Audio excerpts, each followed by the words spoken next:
Praise lord everyone. కొరింథీయులకు రాసిన 2వ పత్రిక 5వ అధ్యాయం 7వ వచనంలో వెలుచుపుల వలన కాక విశ్వాసం వలనే నడుచుకొనుచున్నాము. For walk by faith not by sight అని చెప్పి వ్రాయబడింది. మనమందరము వెలుచుపుల బట్టి కాక విశ్వాసం బట్టే రక్షించబడి ఉన్నాము. కాబట్టి రక్షించబడ్డ మనము విశ్వాసం ద్వారా నడుచుకునే వారిగా ఉండాలి.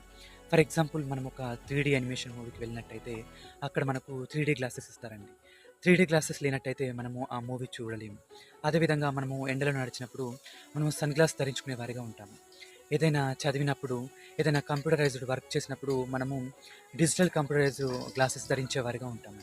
డిఫరెంట్ టైమ్స్‌లో డిఫరెంట్ టైప్స్ గ్లాసెస్ ధరించే వారిగా ఉంటాం. అదేవిధంగా రక్షించబడ్డ మనము కూడా మన విశ్వాస జీవితంలో ముందుకు వెళ్ళేటప్పుడు మనము కూడా ఫెయిత్ గ్లాస్ ధరించే వారిగా ఉండాలండి. ఫెయిత్ గ్లాస్ లేనట్టయితే మనము దేవుణ్ణి చూడలేము. కాబట్టి మనము ఫెయిత్ గ్లాస్ ధరించి మన విశ్వాస జీవితంలో ముందుకు వెళ్ళే వారిగా ఉండాలి. అట్టి కృప దేవుడు మనందరికీ దయచేయునుగాక. ఆమేన్. హల్లెలూయా.